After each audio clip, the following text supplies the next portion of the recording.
And welcome back to another video of cooking with Sky. The time is not what I said it was in the announcement. Apologies. Things came up. It's Turkey Day, what you can see with the nice cutlery and plates. Turkey Day, Turkey Day, Turkey Day, which is today.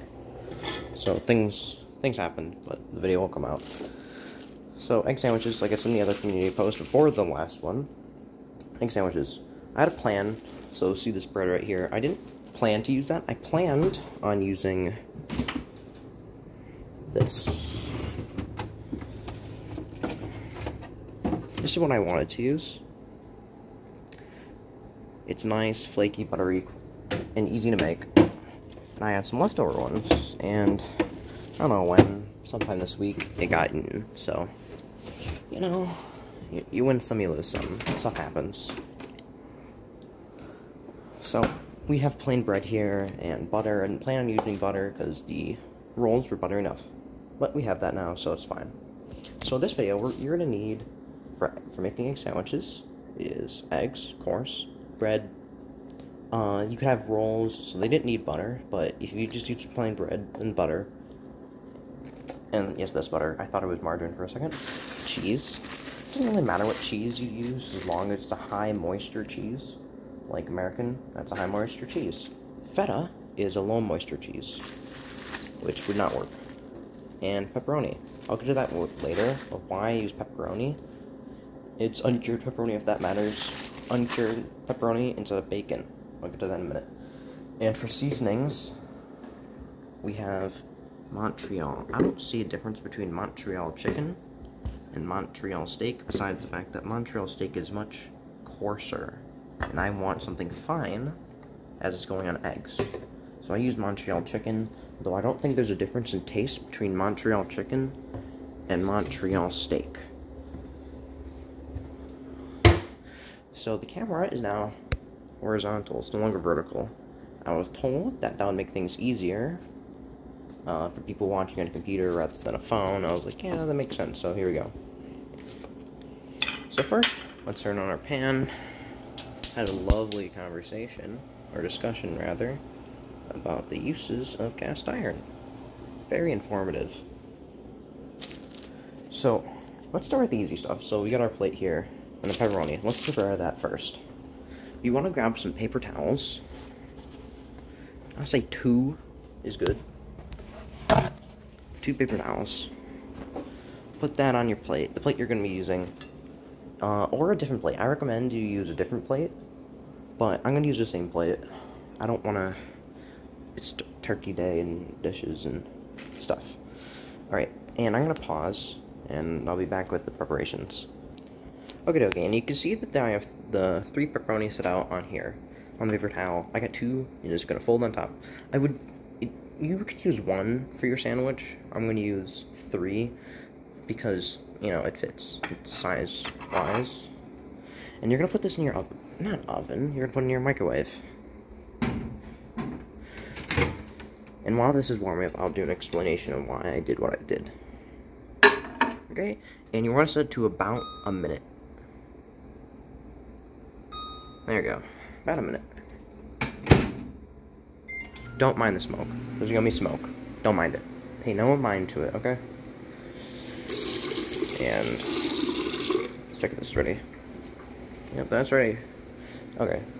So let's go talk about the pepperoni. That's gonna be quite loud in the background. But pepperoni is bacon. You gotta go put in your pan, in the oven, whatever you want to do it. It takes time. Pepperoni is ham, just like bacon, and it's much quicker. If you just put it in the microwave for a minute, super high, it dries out and becomes what I consider a pepperoni substitute. I'm not gonna talk about price or healthiness type of substitute, just pure fact that it's a pork and you're going to put it in a sandwich and it's easier to make. So that's why I do pepperoni. It tastes good too. It tastes fine. So let's get on to the eggs now. It doesn't matter what type of eggs you use. I don't care. Let's switch the hand here so I can crack an egg. Ooh. Okay. Nah, I'm gonna pause, sorry. No egg cracking for you. Okay, and we got the egg on, and now, see this? You're gonna break your egg apart. Get your spatula, or whatever you want to call it. You know, home ec teachers are gonna say, it's a pancake flipper. I don't care, it's a spatula. And you're gonna break the egg yolk in the middle. You're gonna break that so it starts running. Now, with the top part that still isn't cooked yet, this is where your seasoning comes in. You're gonna get your Montreal. Just a bit, not too much.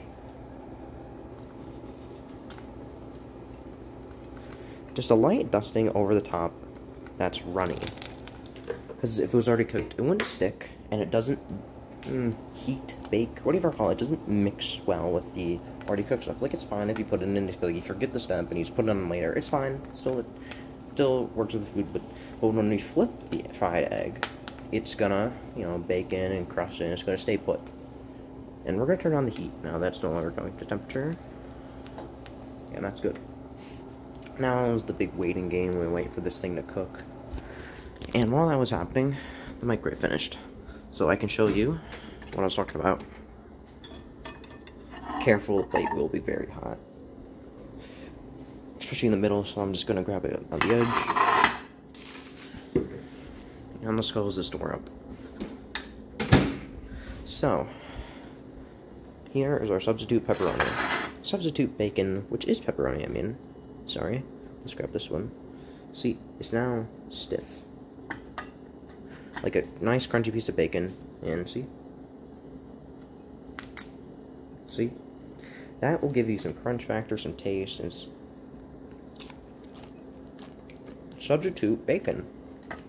As you can see, all the grease, it's just hyper bakes it. All the grease and oil out of the bacon. And when I said you might want a second plate, this is why. Because even though I put down a paper towel, you can see all of that. I just used the paper towel from earlier. And just wipe it up. I don't care, it's a sandwich. I don't care if there's a bit of grease from the plate.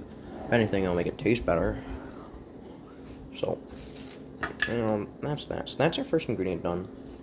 Let's get into this. So let's go lift up the side. No. See how it's sticking? It's not really lifting all that well. We still have more to do. More cooking. While that happens, let's go prepare this. Our sandwich. Like the, the bread for it. So let's go make an area, and another time skip will take place. And would you look at that? Nice buttered bread. And so, the reason I did that now, right before we're gonna flip, is, so then I can move the egg from the middle to the side and put the bread on to toast. And the amount of time it takes for it to finish, cooking after you do the first flip is about the same amount of time you need to toast your bread. So, the more you know, time-wise. So let's just carefully get our egg off, which I'm struggling to do. Because I don't have a metal spatula, because this thing is thick. Makes it kind of difficult to get thin things off the pan. Which I find kind of annoying.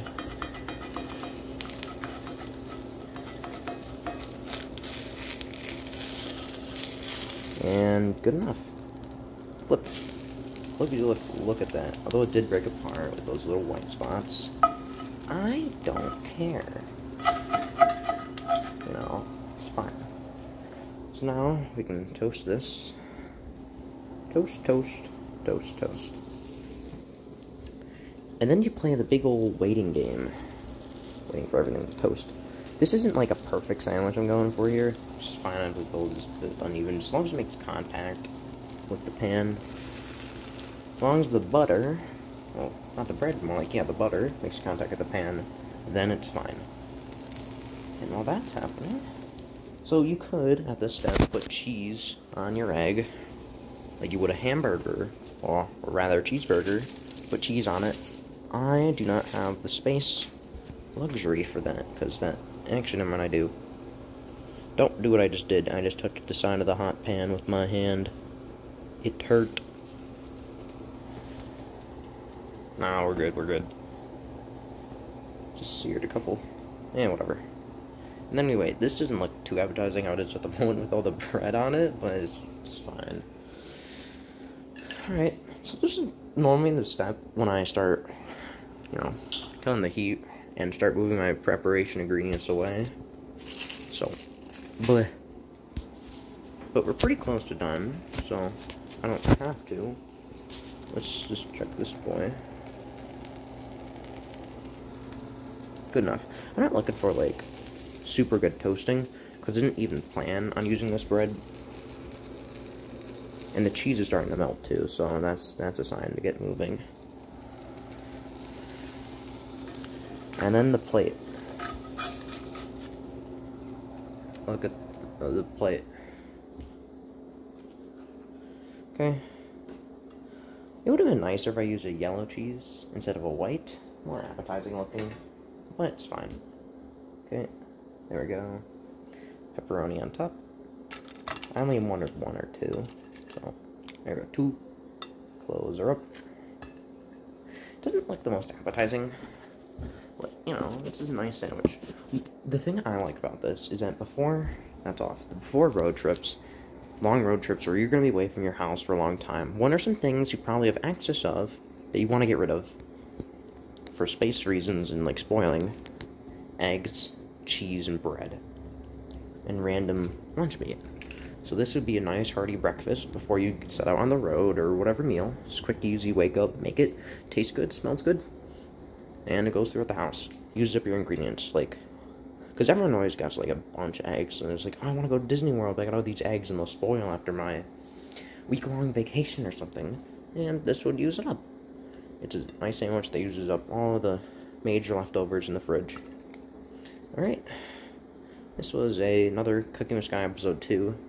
Apologies for the late outcome from when I made it seem like it would come out earlier because of the community post I made. I gotta make a schedule and set to it, but finding a time for the open kitchen was a struggle, so, you win some, you lose some things in life, and you gotta plow through it. Alright, hope if you try this at yourself, it tastes good for you. Remember, Montreal, lightly. Alright, that's that.